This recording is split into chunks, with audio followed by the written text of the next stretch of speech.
उर्मी, चल जल्दी उठ, जल्दी से। बस बहुत हो गया तेरा ड्रामा, उठ के मेरी मदद कर, बहुत काम पड़ा है।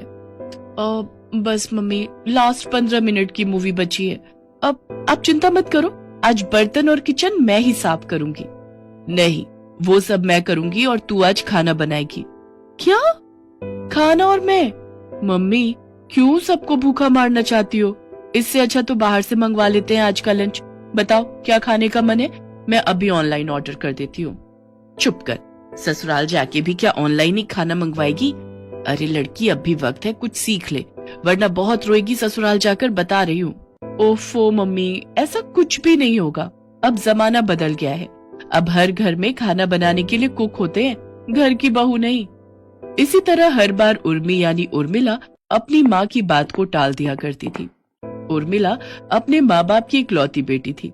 उसके पिता एक प्राइवेट कंपनी में मैनेजर थे। कमाई अच्छी थी तो उर्मिला को कभी किसी बात की कोई कमी नहीं हुई। लेकिन शायद यही बात उसके लिए ठीक नहीं थी। हालांकि ऐसा नहीं था कि उर्मिला को अपनी हैसियत पर घमंड था, लेकिन ये भी सच था कि उसने कभी भी मुश्किल हालात के लिए खुद को तैयार करने की कोशिश नहीं की। ना तो कभी पढ़ाई में उसका मन लगा और ना ही घर के कामों में। खास तौर पर जब खाना बनाने की बात आती तो वो हर बार इसी तरह टाल मटोल कर दिया करती थी और इस बात से उसकी माँ सरला बहुत परेशान रहती थी। क्या बात है सरला, कुछ नाराज हो क्या? आहा, इतनी मिर्ची। शुक्र मनाइए कि घर का बना खाना तो है सामने। आपकी बेटी का बस चले तो हर रोज बस बाहर का ही खाना आता रहे। ओहो, अब समझा। सरला, क्यों इतना गुस्सा करती हो? जाने दो ना, बच्ची है वो। शादी की उम्र हो गई है आपकी बच्ची की और घर का एक काम नहीं सीखना चाहती। जब ससुराल जाके नाक कटाएगी ना, तब आपको अकल आएगी। अरे अब बस भी करो सरला, तुम बहुत ज्यादा सोचती हो। अब उसे तुम्हारी तरह खाना बनाने का शौक नहीं है तो क्या कर सकते हैं। और जहां तक रही बात ससुराल की, तो तुम उसकी चिंता भी मत करो। मैं उसके लिए ऐसा परिवार ढूंढूंगा जहां उसे घर का एक भी काम ना करना पड़े। रानी बनकर रहेगी वो अपने ससुराल में। देखिए, ये सब बातें सिर्फ सुनने में अच्छी लगती है, हकीकत इससे बहुत अलग है। और वैसे भी खाना पकाना सीखने में बुराई ही क्या है। बहू ना सही, पर एक अच्छी माँ बनने के लिए तो उसे ये सब आना ही चाहिए। सरला के कुछ भी समझाने या कहने का कोई फायदा नहीं हुआ। ना उर्मिला ने कुछ सीखा और ना ही उसके पिता ने उसे कभी टोका। हालांकि उन्होंने उर्मिला का रिश्ता वाकई एक परिवार में तय किया जहां नौकरों की कोई कमी नहीं थी। उर्मी, उठ गई बेटा? चलो अब जल्दी से नहा धोकर तैयार हो जाओ। आज मामा जी आ रहे हैं पूरी फैमिली के साथ, तुम्हारे हाथों का बना खाना खाने। क्या खाना? पर मम्मी जी, खाना तो रमेश काका बनाएंगे ना? नहीं बेटा, वो तो बस मदद करने के लिए है। हमारे यहाँ नौकरों के हाथों का खाना नहीं खाते।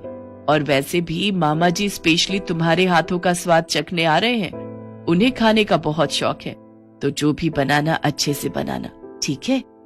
इतना कहकर उर्मिला की सास वहां से चली गई और उर्मिला का सिर चकराने लगा। उसने अपने मायके में कभी चाय तक नहीं बनाई थी और यहाँ तो अब उसे पूरा खाना बनाना था, वो भी खास मेहमानों के लिए। जब उर्मिला को कुछ नहीं सूझा तो उसने अपने पति कुणाल से इस बारे में बात की। ये तुम क्या कह रही हो? तुम्हें खाना बनाना बिल्कुल भी नहीं आता क्या?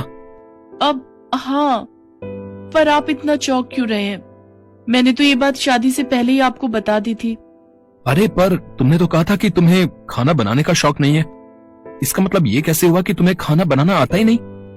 पर जब इस घर में नौकर मौजूद है तो भला मुझसे ही खाना क्यों बनवाना? क्योंकि तुम इस घर की बहू हो और हमारे घर में नौकरों के हाथ का खाना नहीं खाया जाता। तो फिर नौकर रखे ही क्यों है? बस दिखावे के लिए क्या? उर्मी, ये क्या तरीका है बात करने का? शुक्र है यहाँ सिर्फ मैं ही हूँ। देखो, तुम इसे जो भी समझो, खाना बनाना तो तुम्हें सीखना ही पड़ेगा, और वो भी बहुत जल्दी। इतना कुछ होने के बाद भी उर्मिला ने खुद को बदलने की कोशिश नहीं की, बल्कि वो तो इस मसले का हल किसी और ही तरीके से निकालने की कोशिश करने लगी। काका, मैं आपको हर महीने आपकी तनख्वाह से अलग पैसे दूंगी, बस आपको हर रोज खाना भी बनाना है। और हाँ, सबको यही लगना चाहिए कि सारा खाना मैं बनाती हूँ, ठीक है ना? उर्मिला की ये तरकीब कुछ दिन तो काम कर गई, लेकिन आखिरकार एक दिन उसकी पोल खुली गई और फिर जो हुआ वो उर्मिला ने कभी सपने में भी नहीं सोचा था। ये सब करते हुए तुम्हें बिल्कुल भी शर्म नहीं आई? खाना बनाना नहीं आता तो सीखा भी तो जा सकता है। मैं सिखाती तुम्हें, पर ये प्रपंच करने की क्या जरूरत थी? प्रपंच मैंने नहीं बल्कि आप लोगों ने किया है। शादी के पहले क्यों नहीं बताया कि आपको बहू नहीं, अपने घर के लिए एक फ्री फंड की नौकरानी चाहिए थी? उर्मी, चुप हो जाओ। तुम्हारी हिम्मत भी कैसे हुई मॉम से इस तरह बात करने की? अपनी गलती की माफी मांगने के बजाय तुम उनके साथ बदतमीजी कर रही हो।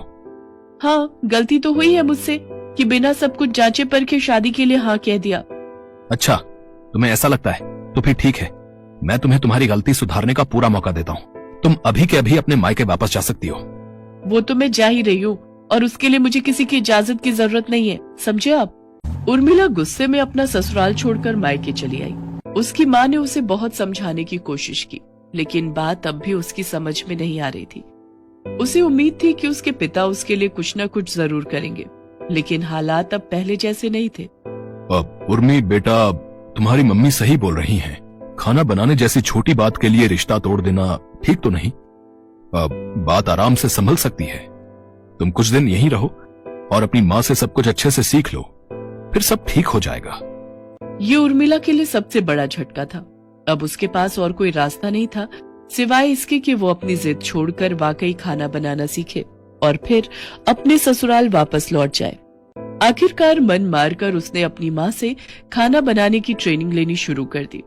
शुरू में तो उसे ये काम किसी बोझ के जैसे लगता था, लेकिन फिर धीरे धीरे उसे खाना बनाना अच्छा लगने लगा और फिर कुछ महीनों के बाद। वाह बेटा, सच में क्या खाना बनाया, मजा आ गया, वाह। सच में पापा? तो इसका मतलब अब सब ठीक हो जाएगा, मैं अब अपने घर जा सकूंगी? उर्मिला की ये बात सुनकर उसके पिता की आंखों में आंसू आ गए और उन्होंने उसके सिर पर हाथ रखते हुए कहा, हाँ बेटा, तुम चिंता मत करो, मैं आज ही दामाद जी से बात करता हूँ। उर्मिला के पिता खाना खाने के बाद उसके पति कुणाल को फोन करते हैं। उर्मिला ये सोचकर खुश थी कि अब सब ठीक हो जाएगा, लेकिन तभी क्या हुआ पापा? क्या कहा उन्होंने? वो मुझे लेने कब आ रहे हैं? बेटा, अब तुम वहां ना ही जाओ तो अच्छा होगा। पर क्यों पापा? आप ऐसा क्यों बोल रहे हैं?